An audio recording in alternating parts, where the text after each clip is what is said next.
afternoon. God, it's amazing to have an event huddle in the afternoon, isn't it? Who's an event huddler? Oh, look, we've got a loyal following. So welcome to Event Huddle. Sponsored, supported by Ministry Venues, and we just happen to be at the place that you need to be if you're in the event industry, Confex. We're going to talk today about industry standardization. First of all, I'd like to introduce our panel. So, Lucinda, would you like to introduce yourself? Good afternoon. Yes, I'm Lucinda Baldwin, and been in the industry for 20 years, selling and delivering corporate events across the whole of the UK, basically. Now run a company called Orange Events. Andy. Hello, I'm Andy Lentor. You look very relaxed, Andy. Is there any other way to be on a Tuesday afternoon? I'm a Huddle virgin. Are you? Yeah, this is my first Huddle, so treat me gently. Yeah, we will. But in the daytime, I work for the Production Services Association, which is a trade association for the lovely people who put in sound and light and stages and video screens and send invoices to people like you for events. And that's us. Wow. I have to admit, I've been in the industry I didn't know there was a Production Services Association. Oh no, there's only 2,300 of us, so what would you? That's amazing. Good. Adam, I know you need no introduction, but go on, do it anyway.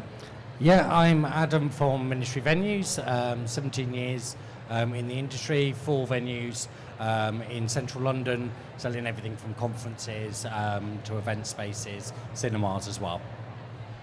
Thank you. Right, don't forget this is about you, so if you have any questions, and we've got a very small audience, so we can come and give you the microphone. Hand up, usual fashion. Lucinda, first question to the first person. Industry standardization, do we need it? Yes and no. Good Yes. answer. So, yes, I think we do need it in relation to continuing with the health and safety side of it. No, we don't need it in relation to try and match the Science Museum with a 2-star hotel. Okay. Andy. Yeah, it depends what you mean by standardization. Well, I think we can explore that, but as a general principle. It exists already in many, many areas. Don't tell me in the Production Industry Association. Well, in the production side of it, we don't set standards. We just help people reach the standards they're expected to reach legally, health and safety being one of them. Yeah. You know, there are books. There's the Purple Guide for outdoor and music events. There's the arenas have the A Guide, and it's not setting rules for ourselves. It's taking the rules that are there and interpreting them into industry speak. Yeah. So we just take standards and make them ours. Okay. Adam. Yeah, I think we do need an element of standardization. I mean, whereas we've got our own venues and the way we operate, we also book spaces, caterers for the company elsewhere. And it's very difficult to know quite what you're going to get. If you're booking a meeting room, some come with whiteboards, notepads, wireless TV, some have projectors. There's no standard of what you're getting. The same with caterers. You don't actually know. Yes, you go, they're mid-range, they're high-end from the price point. But unless you actually know this and their delivery and their service, it's very difficult to make a decision to use a company you don't normally work with. Okay, so isn't that like a hotel star rating?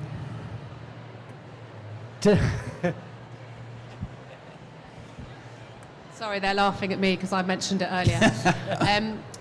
Yes, I guess it's a hotel star rating, maybe. But if you're talking about a DDR potentially, then yes, but maybe we should have standardization that a DDR, whatever price you set it at, always includes certain elements of things, whether it be hopefully not a whiteboard and pens only nowadays, maybe more a TV screen. Gummy bears. Yeah, gummy bears. Or today, apricots and nuts. I quite enjoyed that over there, thank you. So yes, if a DDR, which is something that is very almost off-the-shelf package, then potentially yes, there should be a bit more standardization across every venue, maybe UK, Europe, global, who knows. Well, to steal a point that JJ may raise earlier, you shouldn't talk to me before the event because I'll just steal all your ideas. Every car has a standard set of things, light bulbs, they know where everything is. And so you can be, and again, the argument, I suppose, for standardization is the entrepreneurial, creative element of events. That's probably what, forget the mic. That's where I believe standardization is, we're going to struggle in the events, the creative events industry, definitely, because you, as a buyer, you are buying what is different, rather than the secret sauce of every agency, yeah. Yeah, exactly. Every agency is great. Yeah, you've got to be careful with standardization, otherwise everything will look the same. And isn't but I that suppose what we're not about? Yeah, but I guess there's a minimum standard that everyone needs to be judged against, and then you can go wherever you want after that. I guess so, but if you think about this space, who spec'd this space? Who said to the AV guys, we've got a little space, we need a screen, we need some noise, and we need some microphones. And somebody there said, oh, well, we'll just send out the standard conference package. And it's the Dynacord mixer, it's the SM58's wireless on this channel. He knows his stuff, doesn't he? Look at that. But it's the standard package, but it's not the standard package, the industry standard, it's this supplier's idea of their standard package. And if you're a good organizer, you'll say, well, what is your standard package? Yeah. And if they're a good supplier, they'll say, what exactly do you want to do? Because it might just be a bit outside that standard package. But I suppose, Adam, there are some parts that could be standard. Yeah, I think there is. Certainly when you get quotes from other venues. Now, as venues, we all do it completely different. Some of us dry hire, some of us wear, some of us put together part packages. There's venues out there that charge extra for power, for toilet roll. There's venues that include it. Our PAs will book some venues as well outside of our remit.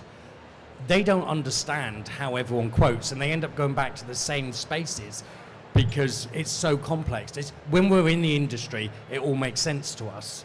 But people we're booking with don't understand that you have to pay sometimes for power. You don't naturally get toilet roll included. You don't, health and safety, you might have to have an officer of theirs on site. If we had a standard of, the basics included, I think it would help people understand what they're paying ahead and take that risk to be able to book a venue that they don't normally book. And I suppose it's the same for agencies. If you're doing markup, commission, hourly rate, pass through all to client, that makes a lot of difference. Yeah. Definitely the way that you make your money is that those three channels. You get a commission often from suppliers. You either you mark up or you charge a daily rate or a fee at the bottom. So to standardise pricing. And that varies greatly depending on how much each company is prepared to reveal about where their money comes from. Yes, absolutely. But you also don't always get the same from every type of supplier. So a hotel can potentially give us between 6 but 15 or 20% if they're desperate to sell a time in the year. A caterer will maybe give us 8 or 10. Some venues will only give us as low as 3%. So you can disclose that, but in order to ensure that you're not being a busy fool, you've also got to add on either a markup or a fee. So standardization within pricing, I think, is very tricky from an agency perspective. And I suppose from a technical supplier point of view, it's very simple. Yeah, standardization of pricing. You could go to a supplier one week and they've got a warehouse full of kit that they're desperate to get off the shelves because the shelves are getting too warm, and you can negotiate a better price or a better commission. The timing of things can alter the standard pricing package that you'll get. So, there are quiet times, there are busy times. Prices are flexible. It's what happens when you book it. There's sunshine, there's rain, there's everything going on. Yeah, try and book a standard price plane ticket. Give it a go. Yeah. But EasyJet is a standard price ticket, and then you get lots of stuff you can do afterwards. But book it tomorrow and it won't be the same standard price. No. It's a standard pricing model, Yeah. but not a standard price. But even then, but even then, no airline charges the same money compared to EasyJet or Ryanair. They've all got their own pricing models. Yeah. So there's not even a standard. So there's no standard there, and you probably can't get that from somebody, and that's where you earn your money. Do you not earn your money by saying, this is what this client wants, this is what we need to do, I found out the prices, this is the standard that we need today? Yeah, and you're paying for our service, so there will be people, I'm sure, who are straight out of uni with a laptop on their kitchen table who may charge a lot less than we do. But you're paying for our expertise, our knowledge, our connections, our contacts, our ability that we've got experience in delivering, rather than someone who has just decided that running the graduation ball was the way into events. Or festivals. And you get your huddle of event professionals going, we're dealing with an idiot, let's just make this happen. Yeah. But I think, funny enough, I've just come from wherever it was, Greenwich Uni, and I was talking about you get paid for the job you do, you get rewarded for the value you add, and okay, the equipment and the thing is the job, but the added value is where you get rewarded. Yes. That's where your profit comes from, or your fee, or your... Yeah, and that fee will not be the same across every agency at all. That's where the creativity and the inability to create standardization. It's called opportunistic pricing, I think, Lucinda. I'm sure sometimes it is. But other times you want to also, discount loyalty. We're not going into a pricing conversation, but, discount loyalty, etc. I suppose back to Adam's point, that although that's almost okay for us because we're right in the middle of it, for people looking in from the outside, the clients who buy the thing, surely we have to do better in aligning what they're buying so they can compare like with like, as opposed to we're all different. I would agree with it, and I think, we need to compare like for like. We all have the right to charge what we think we can get. I think there's a severe lack of transparency in what people charge right the way across the board, and it would make people's lives so much easier if we were all more transparent and went, you can get a quote or you can get the price online, anything, just for speed and ease, where people inquire, and it wastes so many people's time by this element of let's hide everything, and the clients build up a mistrust. They won't give you budgets, they won't give you the information you need because you're not giving them anything. And I think we do need to change the way we look at things. Just something as simple as including or excluding VAT. In hotels alone, you'll buy a bedroom at Inc. VAT, but you'll buy your catering for your awards dinner ex VAT. And, unless you're reading really closely in that contract, you could be 20% out. Well, I would look at that and go, one of the things which always makes me laugh about the industry is how we measure things. So we measure staging, obviously, in feet. We do rooms in meters. We do chairs in millimeters, tablecloths in millimeters. But why can't we have a standard? Are we in meters or are we in imperial or metric in this? We don't seem to have even made the decision in what we're measuring stuff in. We still drink a pint of beer and drink 250 ml of wine. Yeah. But just to come back to you, Lucinda, I think in my experience, and certainly where I've worked, Jack Morton and George P. Johnson, almost the bigger you are, the more transparent you are. No markups, no commissions, passed all back to clients, charge a fee at the end, that's it. It's really simple. Charge by hours. But the more entrepreneurial and the harder it is to make money for a small company, the more opportunistic they get when it comes to pricing. Yes and no. I ran Mellon for 14 years, and we priced in the way that our clients wanted to see it.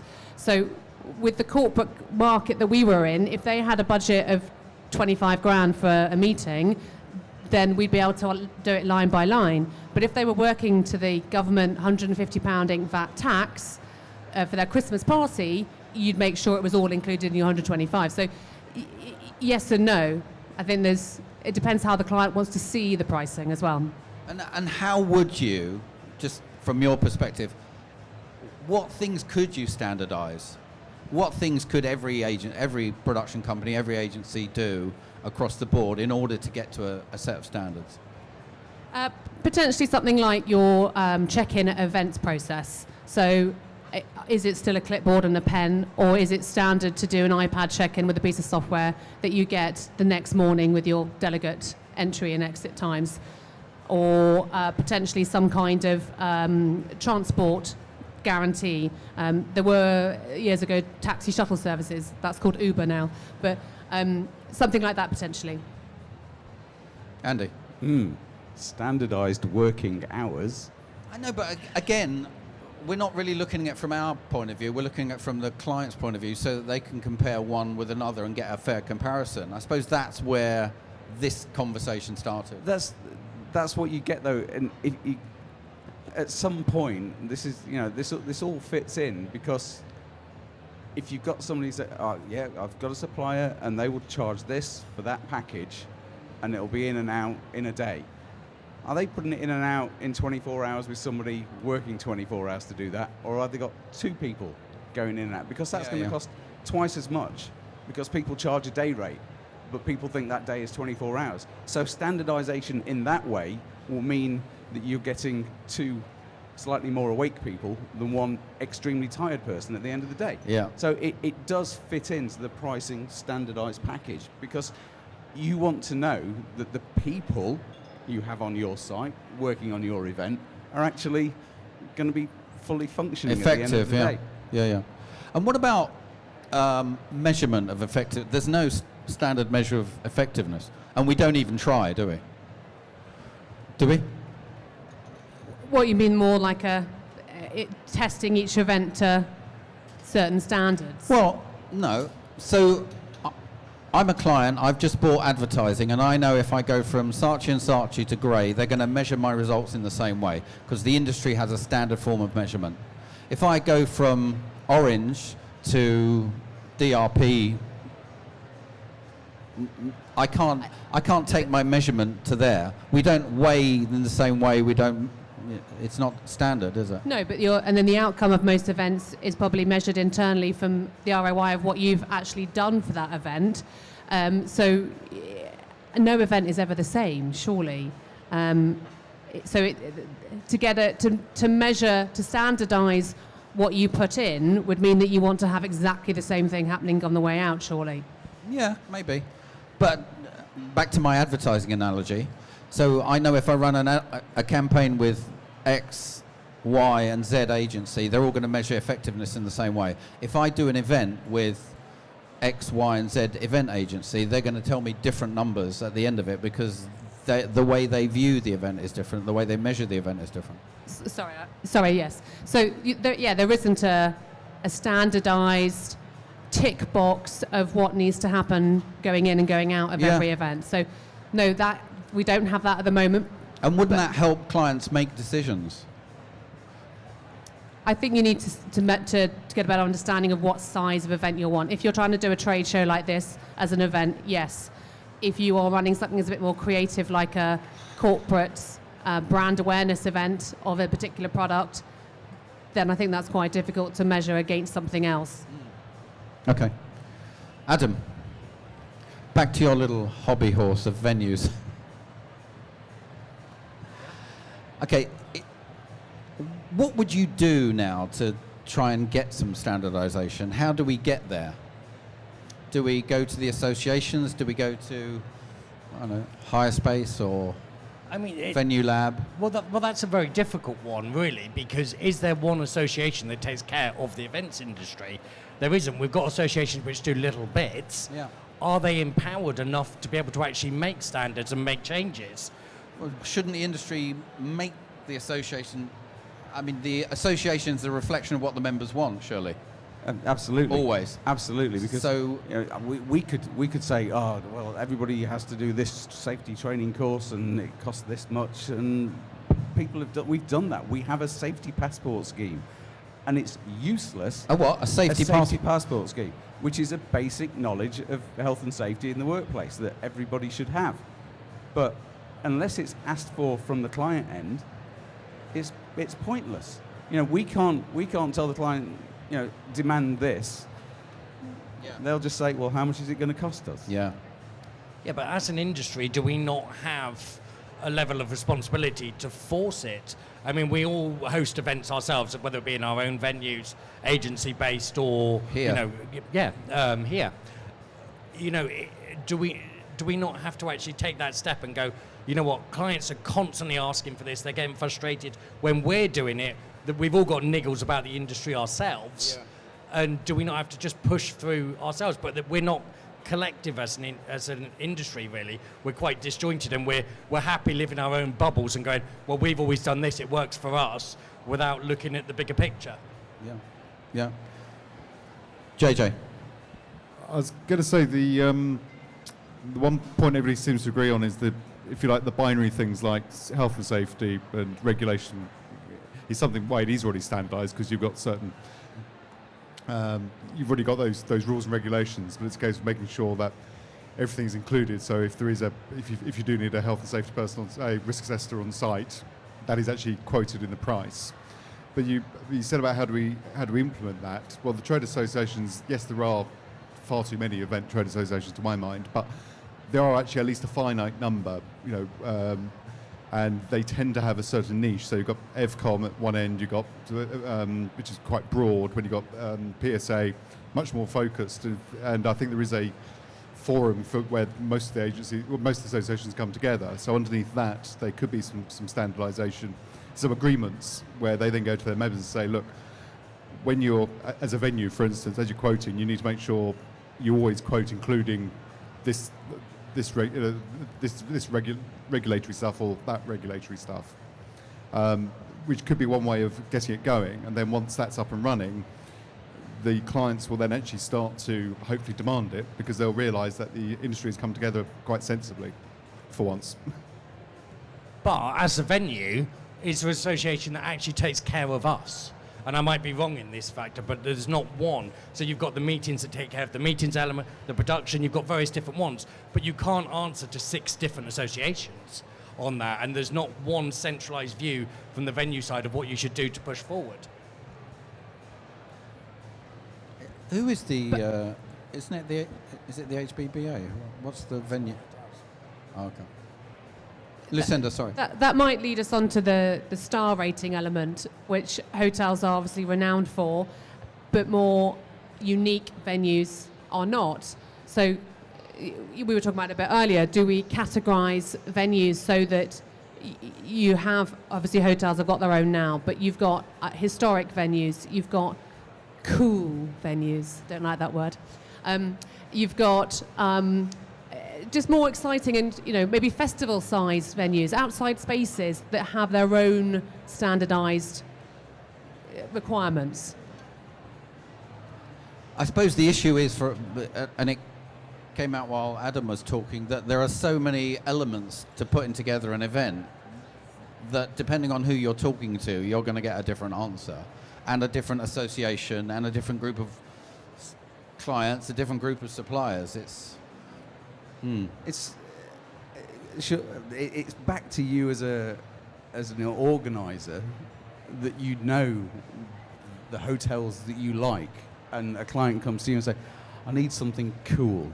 You said cool. When you said cool, do you have some places in mind that you think are cool? Ministry venues. Obviously. Cool is a word that is used by different people for different meanings. There's no standardisation about no the word cool. You took the words out of my mouth. There is no standardisation by the word cool. Yeah. So I know there is a cool venue awards, and what's the criteria for those? Some might say that some of them aren't very cool that win the awards. All hail Wesley. Is he here? Of course he's here. He's listening, Lucinda. We love you, Wesley. I lost my train of thought there, thinking about Wesley. Yeah, you were just saying that some of the venues that win the cool venue awards aren't cool. In my opinion, because Well, no, your definition of cool is different. Yeah, sorry.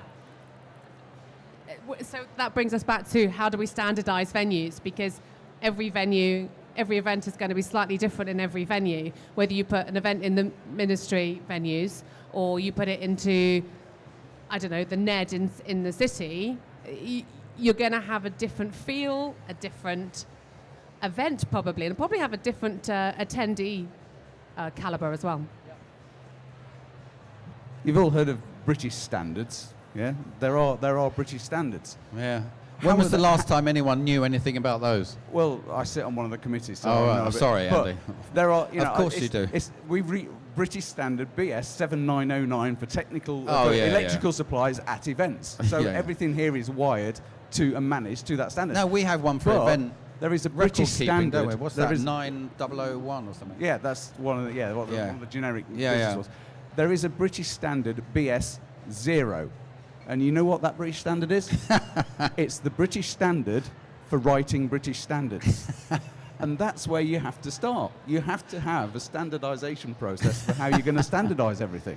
So We've just careful gone- what you ask for. We've just gone very meta, haven't we? Yeah. Venue standardisation. We're back there. Yeah, I mean, it is difficult, and I would agree with you that we are all completely different as venues. I mean, just looking around this room, I can see different venues here.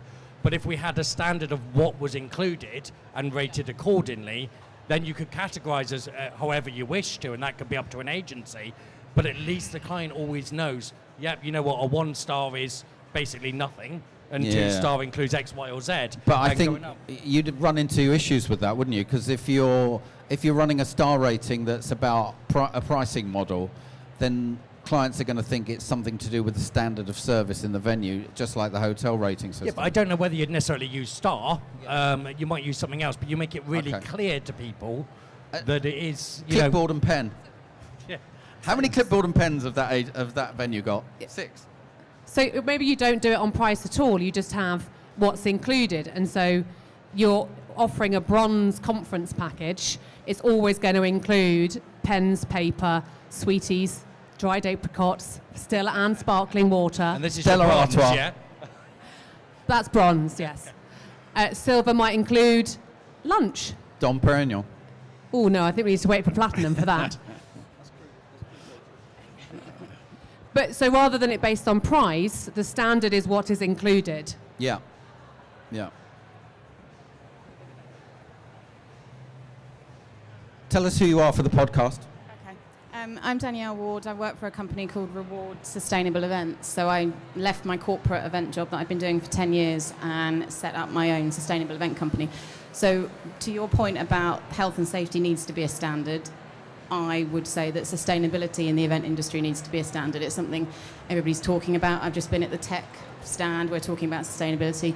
And so I think from a venue perspective, from an event agency perspective, from a supplier perspective, that all needs to be a standard that food waste is redistributed. 75% of it is consumable, and yet it gets thrown away. So looking at standardization within the event industry around sustainability, I think, is essential in the same way as health and safety is essential. I'd completely agree with that, and I think it's a very, very good point. And we need to come up with what those standards are, whereas we are all working independently and towards it. I mean, I was down in Bristol last week, and there's coffee shops down there that don't even do takeaway cups, yet within the industry at the moment, we're still using them. Whether they're recyclable or not, and how it's measured is another question. But surely we need to think of what is the standard for sustainability within a venue, and is it realistic? Because there will be different quirks venue to venue based on licensing. And I think the issue is, I've been working with a lot of, agency side, client side, and, I'll speak to the agency and say, oh, do you offer this to your clients? No. Do your clients ask for this? No. And it's like, well, someone's got to start the conversation. It's, the whole chicken and egg thing. Whose responsibility is it to start that process? Because if we wait for delegates to ask for that, it's not going to happen. So, certain things that are in force here, we need the big events such as Confex. I was at, BNC last week, IMEX. We need those big events to be leading the way and sort of proving by example. Is all this carpet necessary, the red carpet from the station? Absolutely not. So things like that need to be enforced to show you can still have an amazing event without the bad bits. And I think that's the key thing. You need to be proving by example rather than waiting for people to sort of come across it by themselves. It's a demand thing. That was Boston Tea Party in Bristol. Big up the West Country Green Massive. I live in Bath. I'm a regular there. So Bath, mate. I'm from Derbyshire, but I live in Bath. It has to come from the client end. there has to be the demand for it. I mean, speaking for production people, we do what we're told. Well, no. Generally. We all do what we're told. Yeah. No matter what flavour of event we are, we do what the clients want. And if the clients aren't asking for it... But are you offering it? Do they even know that it's available as an option? Well, it depends which agency you're talking to, because some of them certainly do, and some of the production companies certainly do. You know, the reuse of stands, the reuse of carpets, the donation of that to, you know, the recycling of food. All of that happens across the industry, but just not enough. And, you know, that's what we're talking. How do we get that across the industry? Yeah, I mean, I don't know whether I necessarily agree that it needs to come from a client. As a venue, we've got a responsibility to the planet, and I think we almost need to educate and lead our clients into not offering it in the first place. I mean, red carpet, is it really, really needed? And yes, you're always scared as a venue you might lose a sale because you're you know, pioneering and going no to a client, but ultimately, are we going to be here in 50 years? You don't know. If we don't make changes now, you know, we can't wait for a client to catch up. Sorry to interrupt. I've sort of taken over. It's something I'm very passionate about. Something that, you know, I did speak to, I think, you know, that they were a printer, and, you know, I went to their stand. It was actually at a sustainable event, which was highly ironic. But, you know, their stand was covered in vinyl, pull-up banners everywhere, lots of plastic. And I asked about, do you do a recyclable, repurposed, you know, a version of that would be considered sustainable? Oh, yeah, well, we do. Oh, was that in your brochure that was, you know, 4 inches thick? And he said, oh, no, you know, nobody asked for it because it's too expensive. And I said, well, if nobody knows about it, it's always going to be too expensive because the demands, you know, you're never going to have that customer because they don't even know it exists. So I think it is down to suppliers and venues to start that conversation, give options. You know, it's a bit like, you know, should meat be on the menu? You know, should it be a plant-based diet? I would say from an event perspective, you're not going to die from not eating meat at one particular event. No, of course not. But let's start, you know, the conversation in terms of having it as an opt-in. So rather than the default being meat, have the default as vegetarian or vegan, and you opt in for meat because it's the path of least resistance. People won't actively change if you know, they're not really that bothered. But again, the issue isn't are some people doing it. The issue is how do we get it standardized? Because, to my knowledge, there's a company called EcoBooth who are 100% recycled.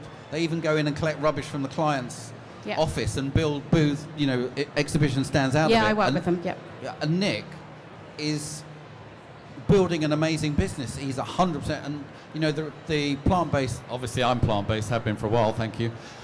the plant-based diet, some venues do it as standard, but not enough. And it's really not about, are there pathfinders, mavericks, leaders out there? It's how do we get everyone else to follow?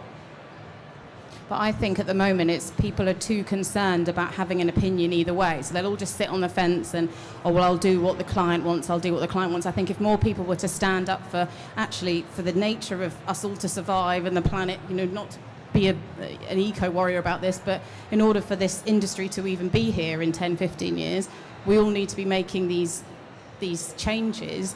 And that, I think, means standing up for what you believe in and actually scientifically and climate-wise, environmentally, what is viable, rather than necessarily... Because I don't think always that delegates and clients necessarily know what they want or know what's best for them. They'll just do what they've always done, or they'll do what their stakeholders tell them. And I think it is down to suppliers and venues to educate and prove the value of doing something a bit different and standing by that. There are some great standard ways of measuring your impact, though. Thank you. It's just weighing what you're throwing into landfill at the end of a show. And maybe the standard has to be that you have to do that and you have to publish that. And then have a load of people around the landfill pointing fingers and scorn at them. We've got a question. Hello, good afternoon. This is a really interesting discussion and topic about industry standardisation, and I just wanted to go one step further from the previous comment made.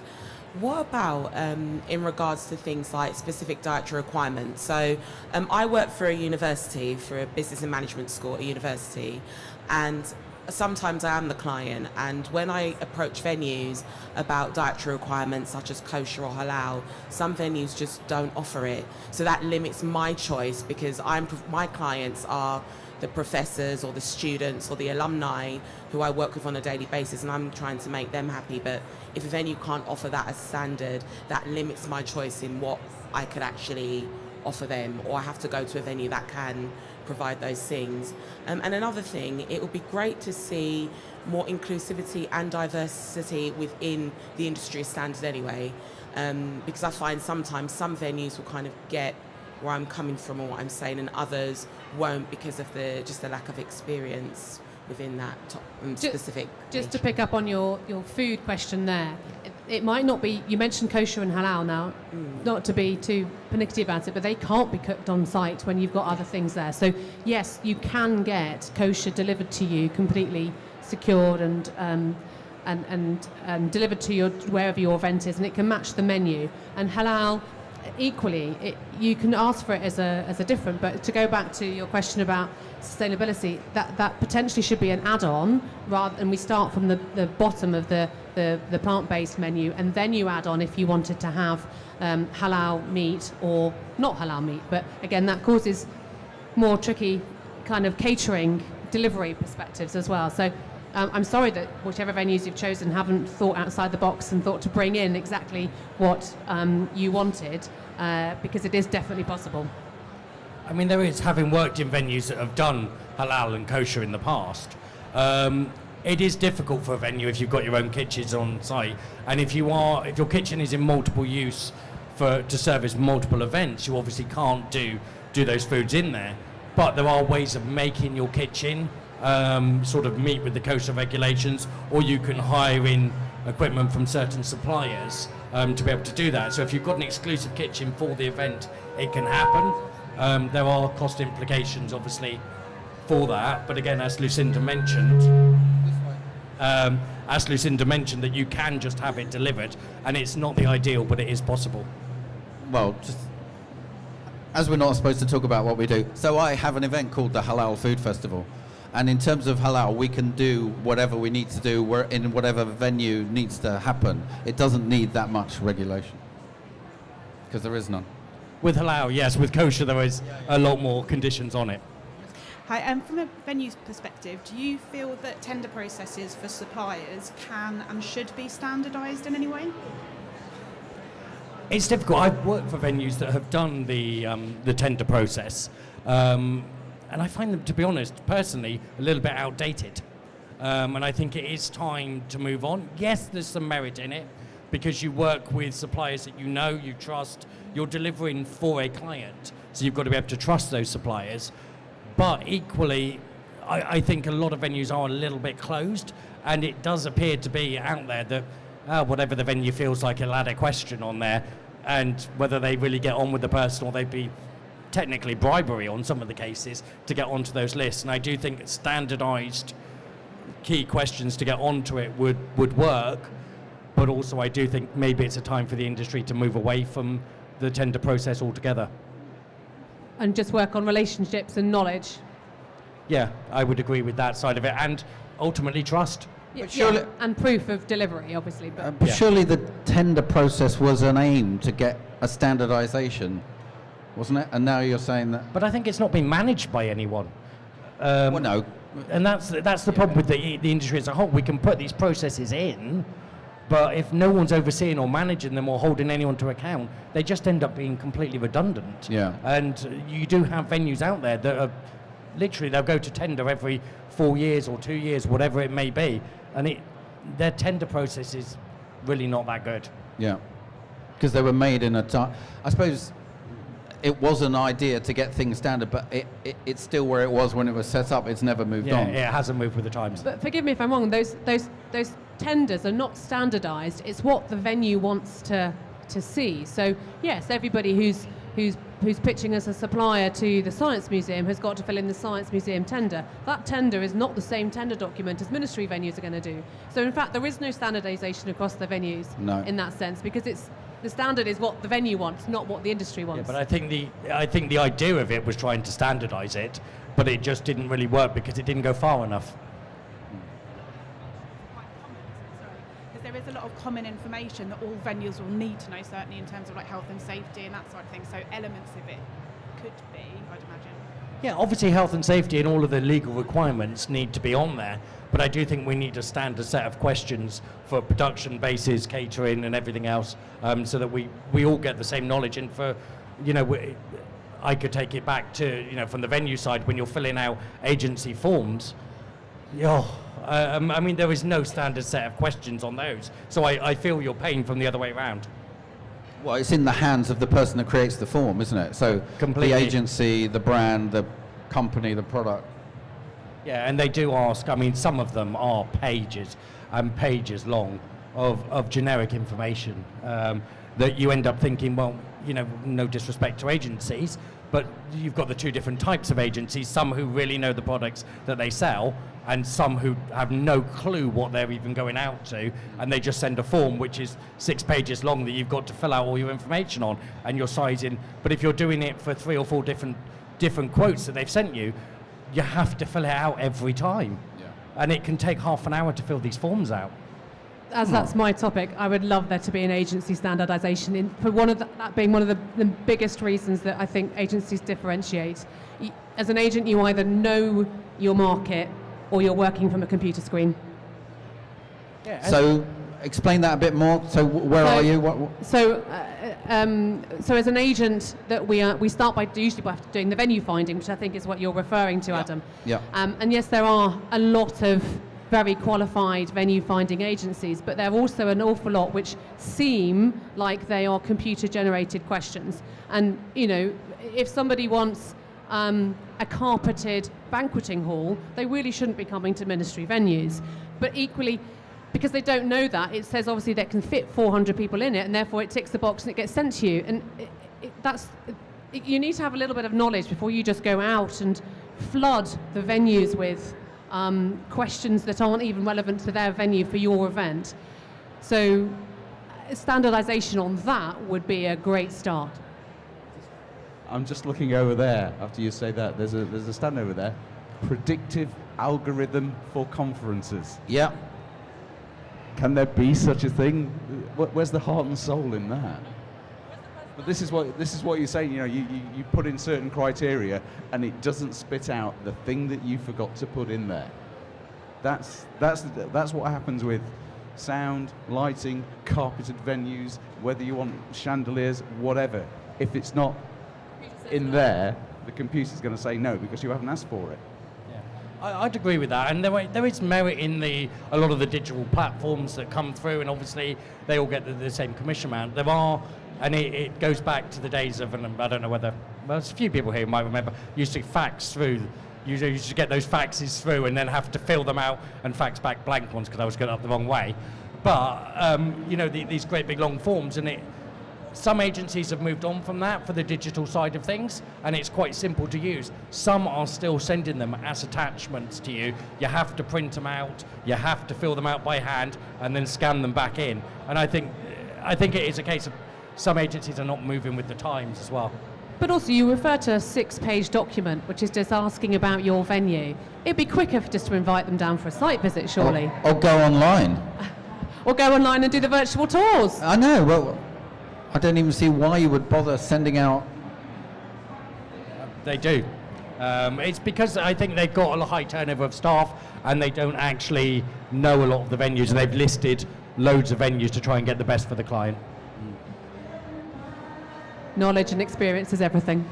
Yeah, but I suppose that's the point of standardisation, isn't it? That knowledge and experience needs to be passed on somehow, and not everyone does that, and not everyone is able to do that. So there needs to be a place where that knowledge and experience starts. Which comes back to, if we could have a 2-page venue inquiry form, I don't know what to call anything more simple than that, so that it goes, there isn't 6 pages. I mean, I've never worked in a venue, so I haven't ever received these things, but really, 6 pages? Yeah, some of them want to know absolutely everything, down to the size of this, the vision around a pillar, the daylight, absolutely everything is covered on these forms. Yeah. When I used to fill in those forms, I used to leave those bits blank because they don't need to know that stuff. NA. Well, certainly with some of our venues, when they go, has it got natural daylight? No, it's Club Light. Oh. Okay, so outside of venues, back to where we started, because you haven't said anything for a while, Andy. That's fine. I've been learning. Have you? Yeah. I love these. I love these little panels where I can just like learn a little But I bit of the other suppose side.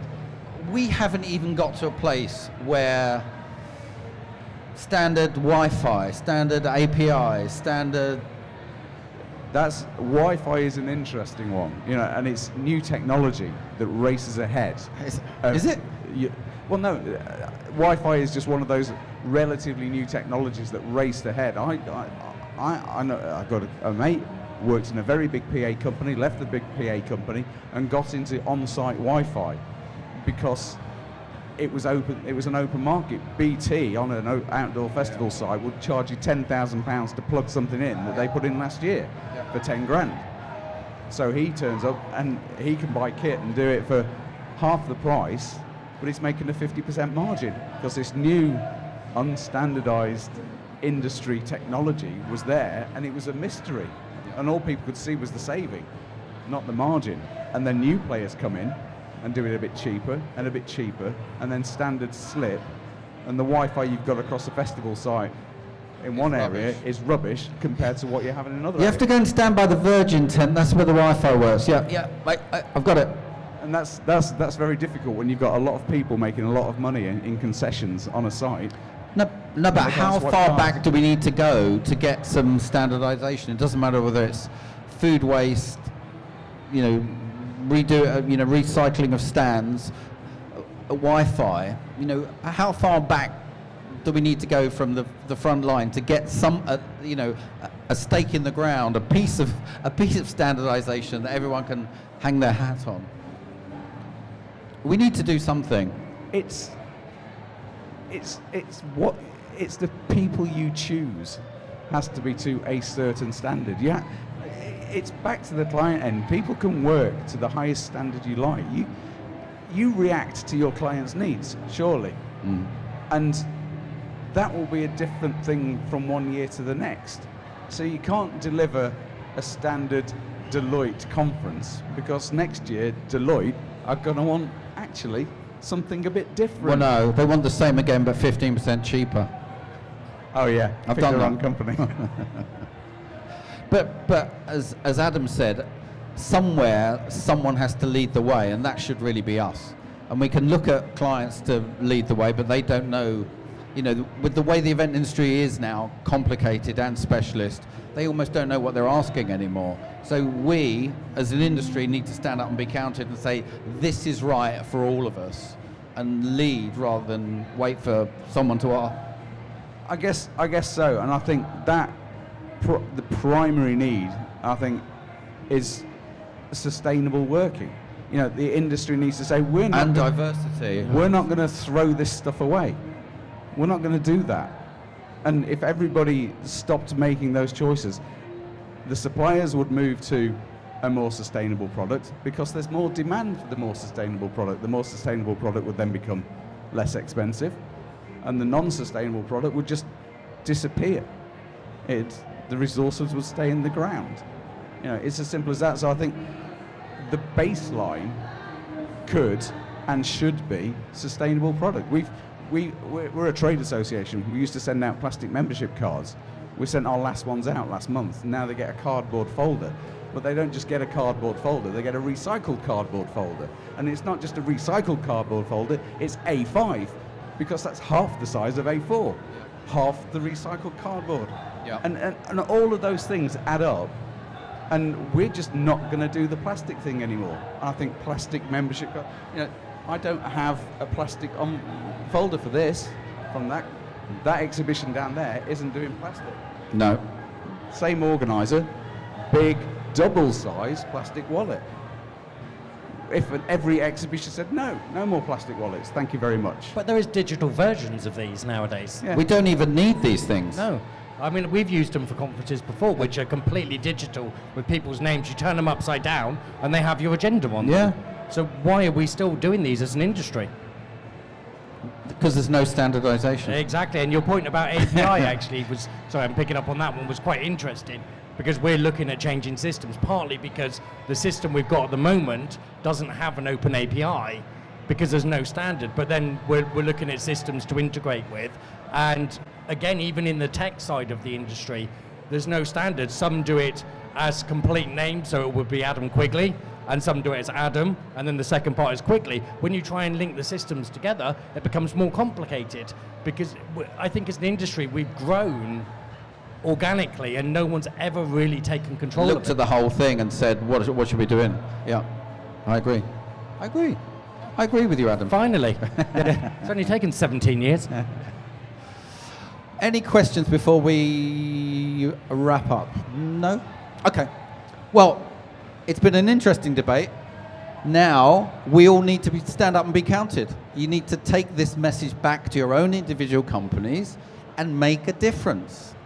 Please thank the panel.